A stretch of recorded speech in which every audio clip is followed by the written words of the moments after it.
The moment I saw his hand brush against her waist, something inside me went cold. The laughter, the music, the glittering lights, all of it blurred. I was frozen, holding a glass that trembled in my grip as I watched my best friend's fingers linger just a second too long on my wife's dress. Maybe it was innocent. Maybe I was overthinking. That's what I told myself as I forced a smile when she looked my way, her lips curling like nothing was wrong. But my gut said otherwise. It whispered, "You've seen that touch before. You've been that touch before." The party was loud, full of clinking glasses and half-sincere compliments. It was a celebration for Daniel's promotion, my best friend since college. We'd built everything together. The startup, the connections, even the illusion of success. And now, as champagne flowed and laughter echoed through his mansion, I felt like I was suffocating. I watched as my wife, Emma, leaned closer to him. Her eyes sparkled with something I hadn't seen in months. Excitement. Not for me. For him. "Hey man," Daniel called out when he noticed me staring. "You look tense. Come on, loosen up." He clapped me on the shoulder, grinning. Forced a laugh. "Just tired." Emma smiled sweetly, slipping her arm around my waist. "You've been working non-stop. You should relax tonight." But even as she said it, her gaze flicked back to him. Briefly, carelessly, but enough. The kind of look that said too much. I told myself to shake it off. Maybe I was paranoid. Emma loved me. We'd been through hell together. My mother's illness, financial collapse, the nights we spent counting pennies in a one-bedroom apartment. She wouldn't betray that. She wouldn't betray me. But when Daniel offered to show her the new wine cellar, something snapped. "I'll join you," I said quickly. He raised a brow, his smirk thin. "Sure thing." We descended the marble stairs into a dimly lit cellar. The air smelled of oak and dust. Emma trailed her fingers over the bottles, her laugh soft and breathy. Daniel watched her like a man admiring art. "She has great taste," he murmured. Clenched my jaw. "She does." The tension was thick enough to choke on. Emma shifted uneasily.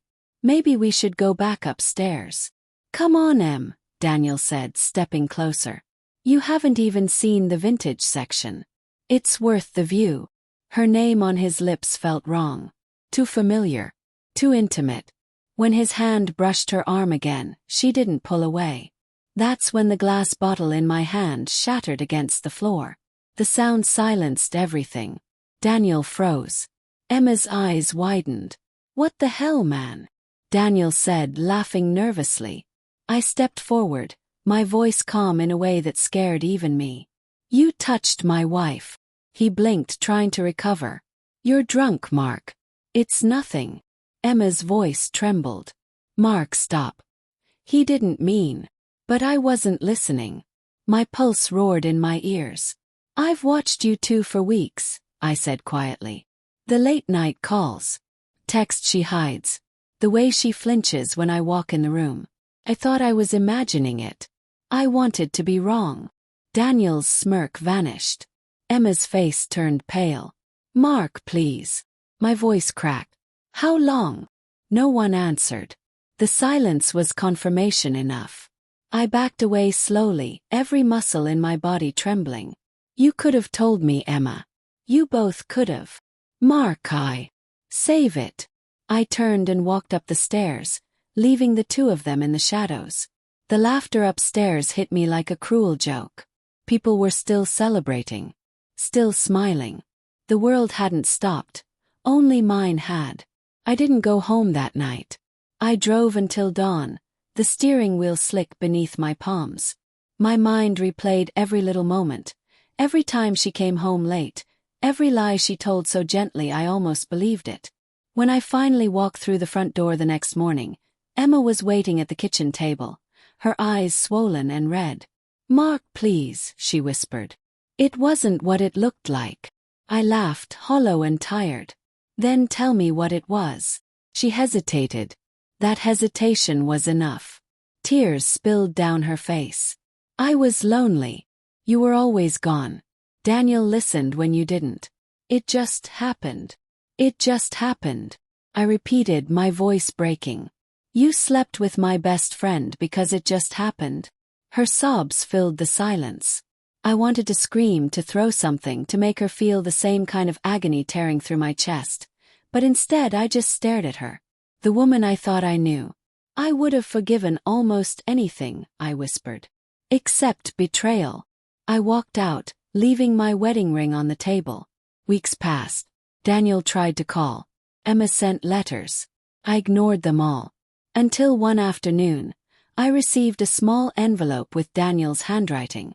Inside was a photo, him and Emma smiling. But something about it felt wrong. Her smile didn't reach her eyes. That night, Daniel's wife, Lily, showed up at my door. We need to talk, she said quietly. Her voice shook, but her eyes burned with anger. He's been doing this for years. With other women. With my sister. With yours. Froze. What are you saying? She handed me her phone. Messages, photos, recordings.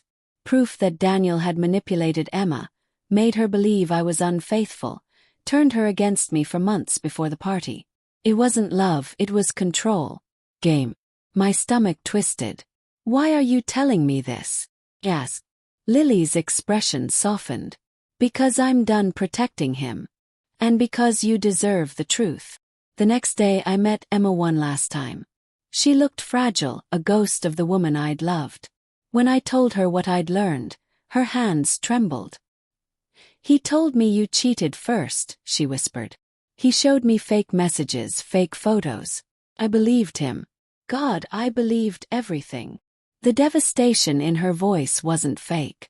It was the sound of someone realizing they'd destroyed their own life. I'm sorry, she cried.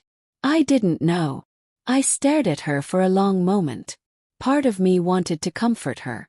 Another part wanted to walk away forever. You still made the choice, I said quietly. You still crossed the line.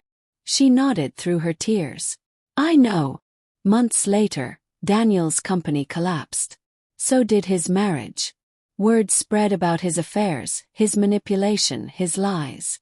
And though people pitied Emma, I didn't. Because pity wasn't love.